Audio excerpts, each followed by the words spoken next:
God was to prove himself back on the earth. How would he do it? So let's start with this man here, Brian. He was born on the 11th of January 1944 in Sydney, and the sunrise to moonrise on that day was 888 minutes. Showing you the times and showing you the calculation of 888 full minutes. Okay, back to Brian, his first wife, Eileen. He married her on the 23rd of the 4th, 1966, at the age of 1162.6 weeks old. He had a daughter with Eileen, Tracy Lee. She was born on the 4th of May 1968 in Port Alberni. The sunrise to sunset on that day was 888 minutes. And there you have it now. 14 hours 48 minutes is 888 minutes. Incidentally, Brian is 8880 days old when Tracy Lee is born. Okay, then we have his third wife, Michelle. She was born on the 19th of March 1974. Now Brian is 1162.6 days older than Michelle. And then we have Michelle's daughter, Rhiannon, Brian's stepdaughter. She was born on the 20th of December 1979, Geelong, Australia. And the sunlight duration, sunrise to sunset, was 888 minutes. Additionally, the age difference between Rhiannon, Brian's stepdaughter, and his daughter Tracy Lee is 11.626 years. Then we have Brian's brother Ronald. He was born on the 25th of February 1935, so that makes Brian 8.88 years younger than his brother Ronald. Through his family tree we have generated two numbers here. We've had them repeated themselves. It's quite synchronistic. I don't know what the odds are exactly, but we've generated 888 and 11626. Now what do these numbers mean? Okay, well, the 888 number, we're going to apply that to gematria and see how it comes out. Now, gematria is the technique of using the numerical value of Hebrew and Greek words based on the value of their constituent letters to find a hidden meaning or a symbolic meaning to the corresponding word. We also have another definition of gematria, a cryptograph in the form of a word whose letters have the numeric values of a word taken as a hidden meaning, or the Kabbalistic method of explaining the Hebrew scriptures by means of the cryptographic significance of the words. And on the right you have the Greek characters and their numeric value. That's just part of it, onto the more letters. So when we do apply 888 in Greek gematria, we get the word Jesus. You can see the individual letters, their numerical value on an individual basis, and then the total to make that word 888. And there's just a Google search, 888 Jesus gematria, and you can see there are many hits. And then there's the 11626 number. 11626 is found in the Great Pyramid of Giza in the antechamber.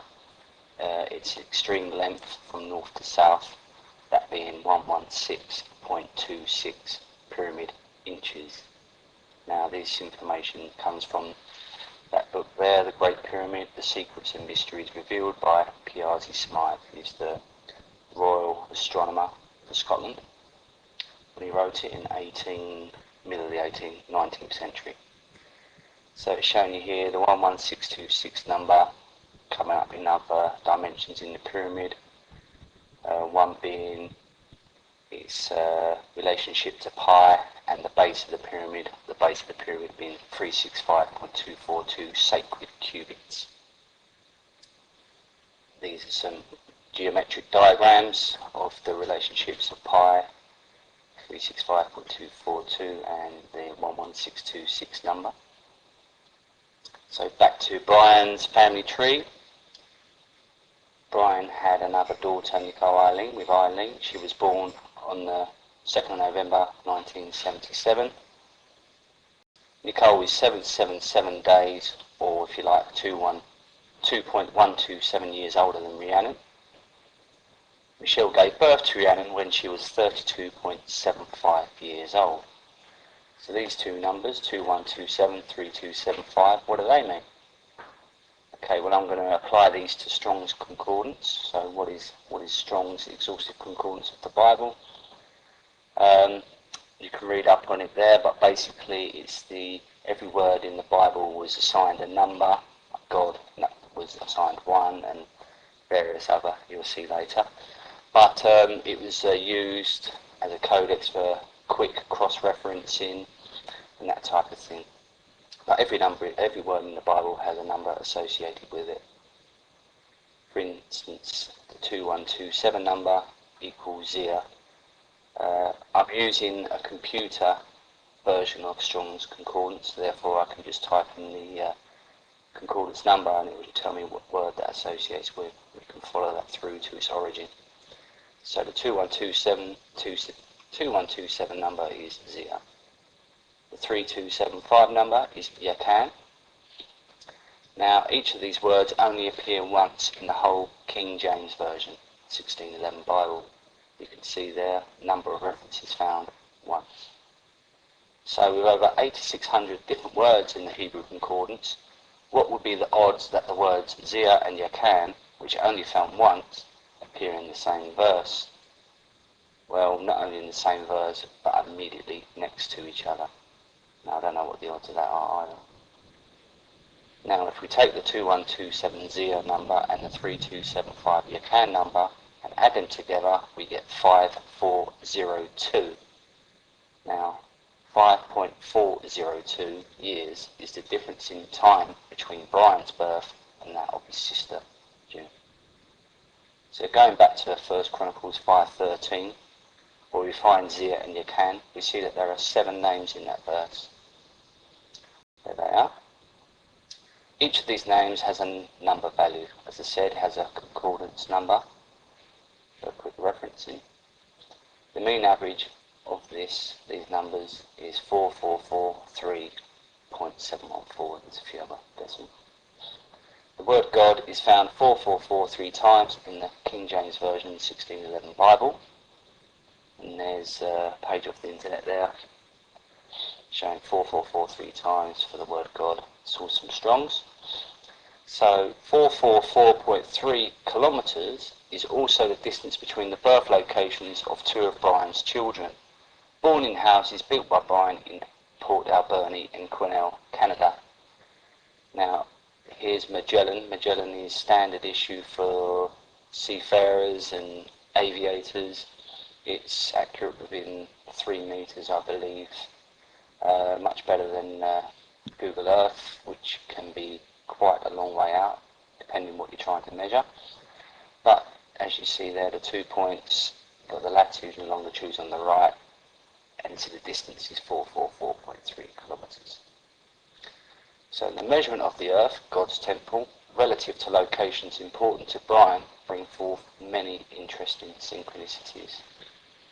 So Brian lived with Michelle Nye at Nell Street, Greensboro, Victoria. Michelle was his 3rd wife. There's the latitude and longitude there. From this location, the distance to the South Pole, in my opinion, is an important landmark on the Earth, is 5813 kilometres. So, once again, Magellan done the necessary measuring, and 5813.6 kilometres. So what is 5813? It's also the height of the Great Pyramid of Giza, including the missing capstone in pyramid inches. 1 pyramid inch being 1.00106 British inches. And this can be calculated using the dimensions of the perimeter of the pyramid and the pi angle of the sides.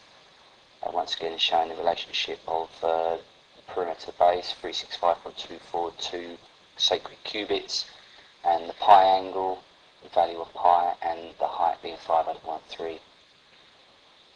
Now there's some more geometric diagrams of the casing stone angle and the relationships between pi, 365242 and 11626. So the location at Nell Street also reveals truth through gematria. Okay, we know Nell Street is on a latitude of 3742,524, but what's the circumference of the Earth at this latitude? Well, first I have to convert that format of latitude into decimal degrees so we can use this application. So 3742,524 calculated to 378456. Now plotted that into the circumference measurer, and we get 316858653 kilometres. Now we get 3168 in the first 4 digits. Now this is where we apply it to gematria, and 3168 is Lord Jesus Christ in Greek gematria.